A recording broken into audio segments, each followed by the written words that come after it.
يقول إن الله تبارك وتعالى جعل لأخي علي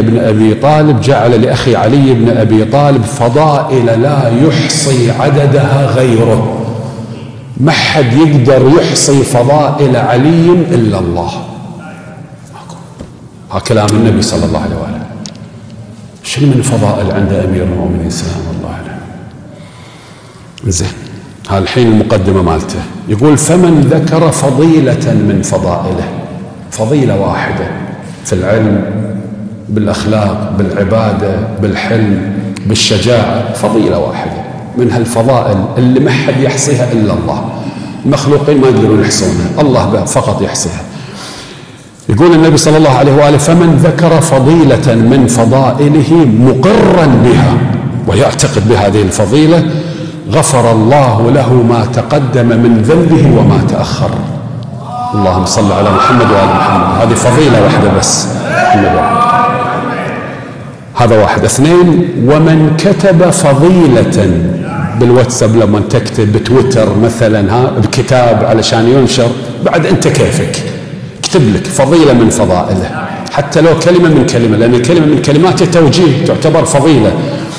يقول ومن كتب فضيلة من فضائل علي بن أبي طالب لم تزل الملائكة تستغفر له ما بقي لتلك الكتابة رسم. دا منها موجودة هالكتابة، الملائكة تستغفر لصاحب اللي كتب هذه الفضيلة لعلي سلام الله عليه. حلو.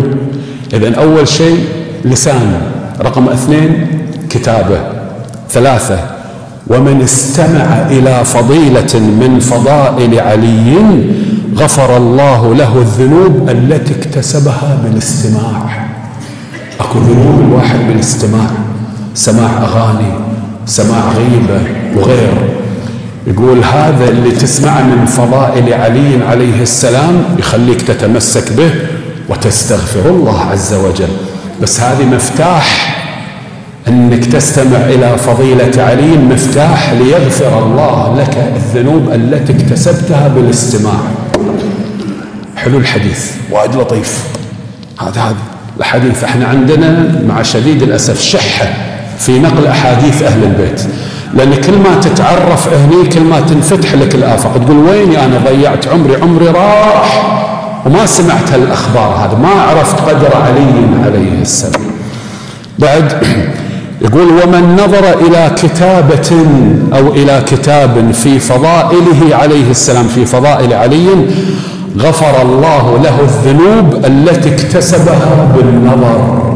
أكو ذنوب تشوف إلى شيء حرام، امرأة أجنبية والى آخره، في وايد نماذج لها.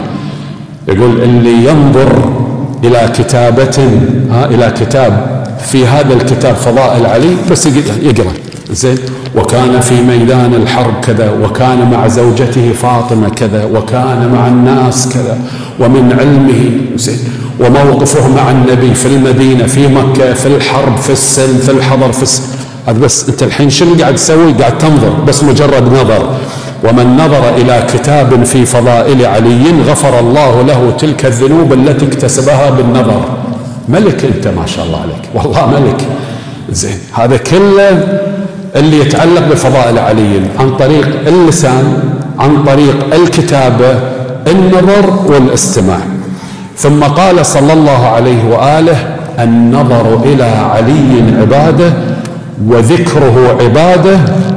وختم، اسمع بشنو ختم النبي صلى الله عليه وآله: ولا يقبل إيمان عبد.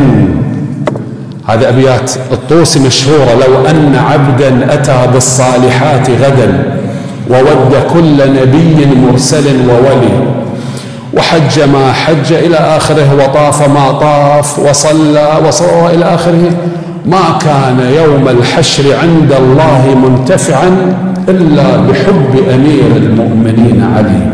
اللهم صل على محمد وآل محمد.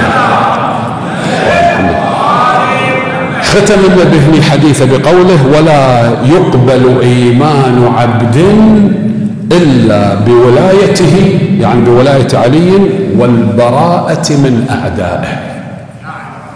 تبي الإيمان يقبل هالأثنين، يقبل بولاية علي والبراءة من أعدائه. لا يقعد الواحد يقص على نفسه، لا والله أنا ما بأزعل ناس وكذا وإلى آخره. قال لك الولاية لعلي والبراءة من أعداء علي، وما أكثر أعداء علي.